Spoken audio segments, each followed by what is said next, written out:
Que Deus Triuno, Pai, Filho e Espírito Santo nos abençoe, hoje e sempre. Amém.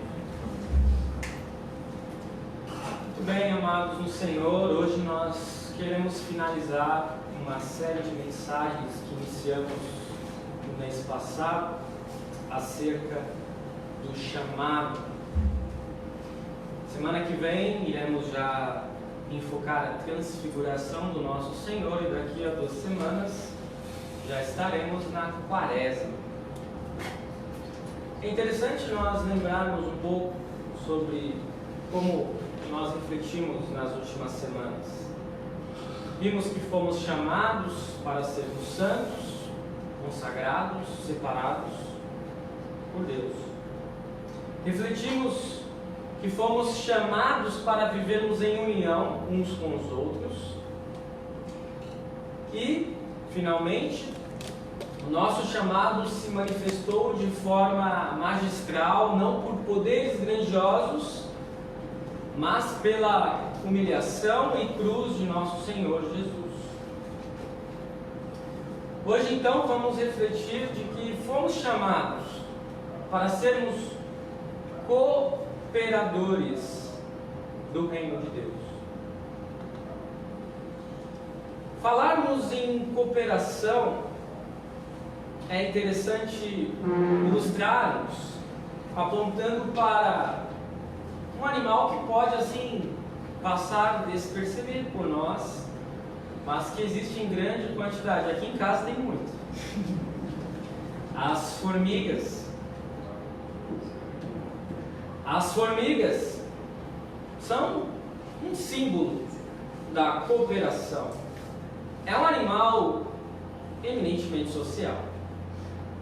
Trabalha em intensa cooperação para levar, por vezes, objetos muito maiores para o seu formigueiro. Está até lá na ilustração, no convite do culto dessa semana, né? Algumas formigas carregando lá um pedaço de graveto.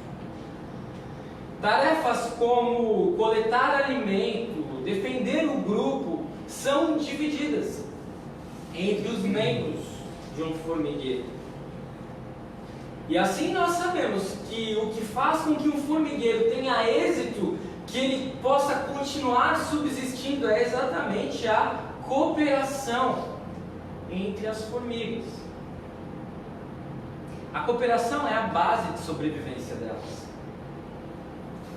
Mas formigas, por que vamos enfocar este animal? Pode assim ser tão simples, um microanimal, um inseto. Eu diria que a formiga é muito subestimada por nós. Nós temos muito a aprender com elas.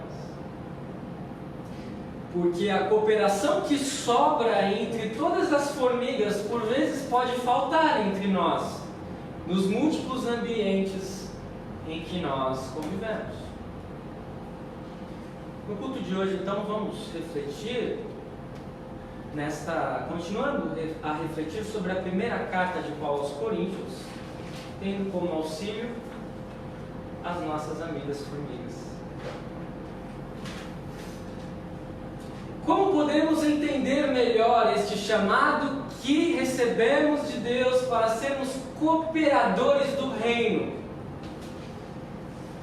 O primeiro princípio que aprendemos com as formigas é o seguinte: para cooperar melhor, é preciso se desenvolver e se alimentar melhor. Em um formigueiro, as formigas maiores não abandonam as larvas, as chamadas pupas, que é o estágio intermediário entre as larvas e as formigas adultas. De acordo com biólogos especialistas em formigas, as formigas maiores acompanham essas fases de desenvolvimento da futura geração de formigas.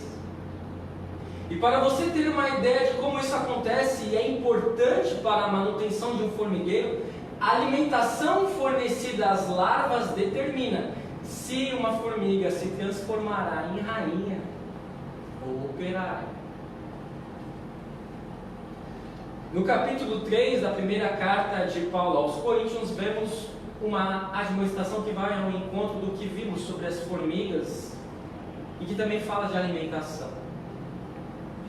O apóstolo Paulo atesta um fato que temos a impressão de ser apenas um puxão de orelha concedido por ele aos cristãos de Corinto, mas que na realidade se revela com um cuidado que ele tinha para com os cristãos em suas diferentes fases de crescimento. Ele diz assim no versículo 2: eu lhes dei leite para beber, não pude alimentá-los com comida sólida, porque vocês ainda não podiam suportar, nem ainda agora podem, porque vocês ainda são carnais. A fé cristã, de acordo com estas palavras de Paulo, deve ser vista como uma caminhada de crescimento e aprendizado, onde nós iniciamos tomando leite. Precisamos iniciar com um estudo básico da palavra e da doutrina, mas nós não podemos nos satisfazer com leite. Depois de algum tempo é necessário nos aprofundarmos mais na palavra, na doutrina, em nossas devoções e orações diárias. E só assim, com um alimento sólido, com um alimento fortificado, é que poderemos cooperar plenamente para o reino de Deus. E neste ponto é preciso fazermos uma chamada. Cada cristão, cada formiga deste grande formigueiro chamado igreja, não deve e não pode se contentar com leite. É necessário anelarmos, desejarmos cada vez mais um alimento mais sólido. É necessário não ficarmos reféns de um alimento que apenas o pastor entrega para vocês nos cultos dominicais. Precisamos ir além. Não podemos ficar parados. Por quê? Nós procuramos exercitar o nosso corpo, não é verdade? Procuramos nos alimentar de forma saudável. Buscamos crescer em conhecimento para melhorar a nossa carreira. E por que não procuramos crescer na fé e no conhecimento bíblico? Não temos dúvida de que a nossa igreja tem dificuldades na missão. É um fato incontestável. Não temos dúvidas de que a nossa estrutura por vezes parece engessada para alcançar mais pessoas. Sabemos das nossas dificuldades em crescimento. Mas por que nós ficamos estáticos e aceitamos tudo isso como se fosse algo banal? Nós não podemos aceitar. Precisamos ter fome e sede da palavra e dos sacramentos. Precisamos querer crescer na fé, amadurecer espiritualmente, ganhar anticorpos. Isso só é possível mediante alimento sólido. Quer ser um bom cooperador de Deus, um cooperador do seu reino? Que bom! Isso significa que você entende a importância do chamado que recebeu do próprio Deus. Pois muito bem, trabalhe então para crescer e amadurecer, pois do contrário você terá muitas dificuldades para ser um cooperador de Deus. Alimente-se cada vez mais na palavra de Deus e, de preferência, busque cada vez mais um alimento sólido, consistente. Mas para ser um bom cooperador não basta se alimentar e se desenvolver. É necessário que cada um tenha noção de qual o seu papel no reino. E talvez esta seja uma das partes mais difíceis de nossa caminhada cristã. Deus deseja utilizar cada um de alguma maneira, mas só você conseguirá observar com os dons que recebeu dele de que forma poderá trabalhar pelo reino. O problema é que muitas vezes os seres humanos têm dificuldades em lidar com os diferentes tipos de dons. É comum pensarmos que os líderes e as pessoas em destaque tem maior importância do que as pessoas que têm uma função menos aparente. E isso normalmente causa ciúmes e contendas que deixam marcas e causam divisão. Sabemos que a nossa natureza pecadora é causadora de inúmeros problemas em um ambiente corporativo, no lar e também na igreja. E tudo porque nós queremos ser o centro das atenções, ou no mínimo queremos que o nosso trabalho seja reconhecido. E aí, chegamos àquele que foi considerado como o maior de todos os pecados por muitos teólogos. E eu não estou falando de devassidão, não estou falando de assassinato, não estou falando de corrupção ou qualquer outra espécie de imoralidade, mas de algo que aparentemente não é assim tão destrutivo, mas é por demais destrutivo: orgulho. Vejam só o que diz o grande apologeta cristão C.S. Lewis em seu célebre livro Cristianismo Puro e Simples, acerca do orgulho. Alguns vícios podem às vezes até mesmo congregar as pessoas. Por exemplo, pode haver uma boa camaradagem, risos e piadas entre gente bêbada ou entre devassos. O orgulho, porém, significa sempre a inimizade. E não só a inimizade entre os homens, mas também entre o homem e Deus. O homem orgulhoso sempre olha de cima para baixo para as outras pessoas e coisas. E é claro que fazendo assim não pode enxergar que está acima de si. Ou seja, a pessoa orgulhosa não pode enxergar Deus. Percebam como podemos aprender muito neste campo com as formigas. Em um formigueiro, cada um tem a sua função muito clara e estabelecida. A maior população de um formigueiro é constituída por operárias.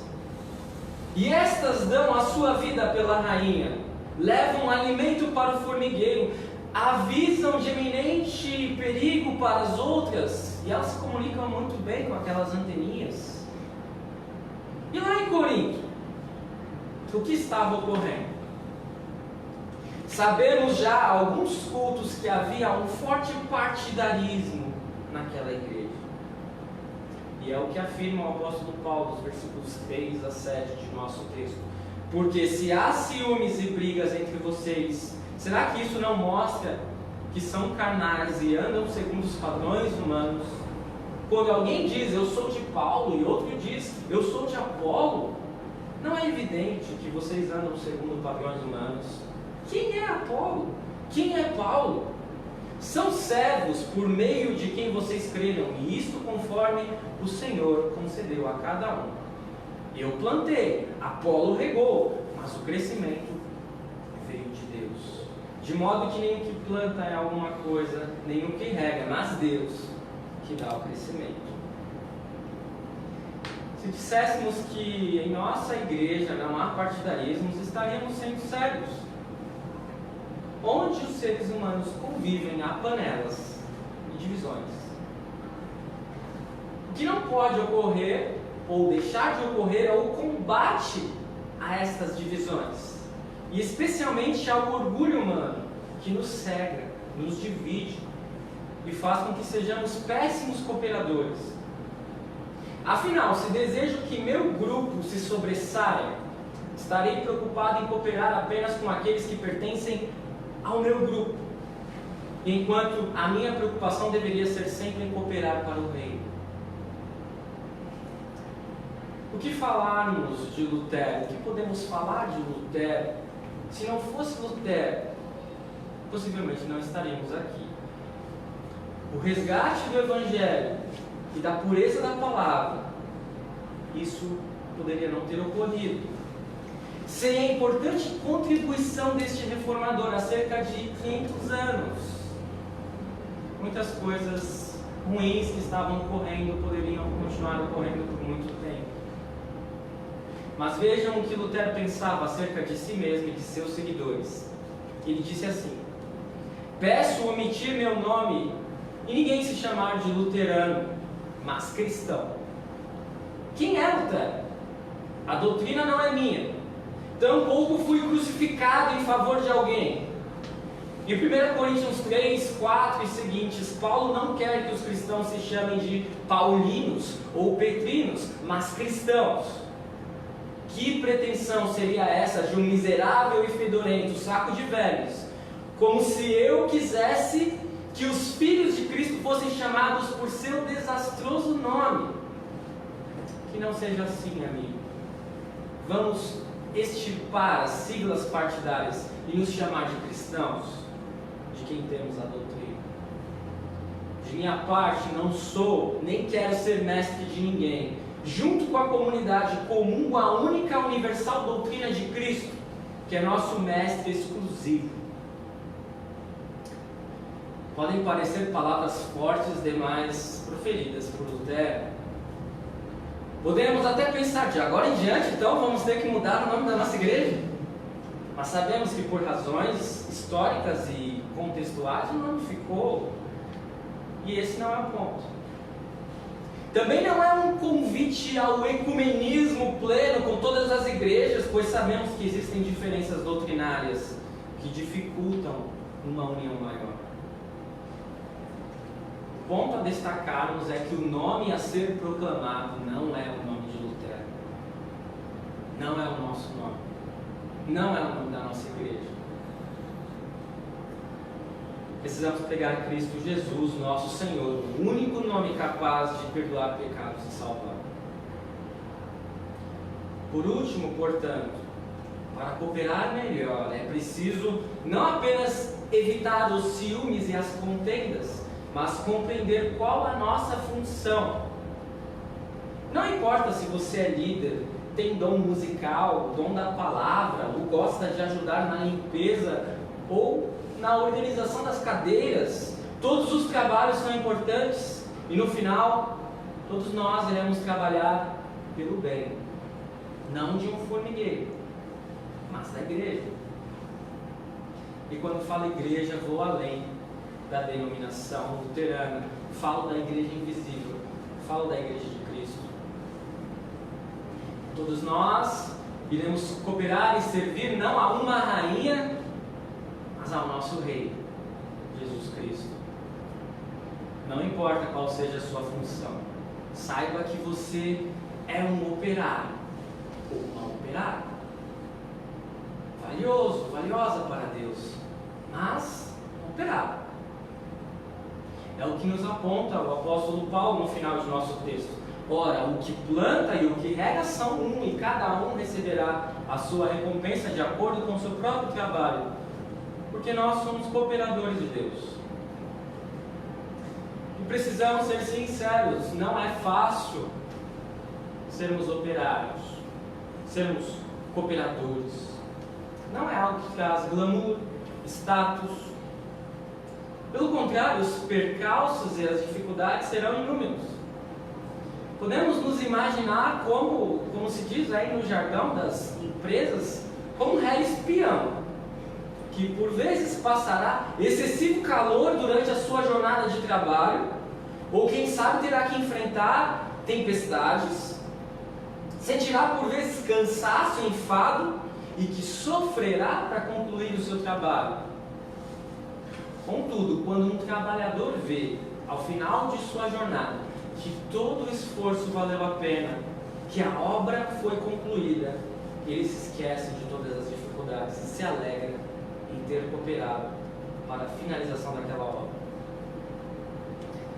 Pois bem, nós somos trabalhadores ainda mais privilegiados, porque mesmo que morramos hoje, temos a plena convicção de que a obra pela qual participamos é perfeita e já está plena.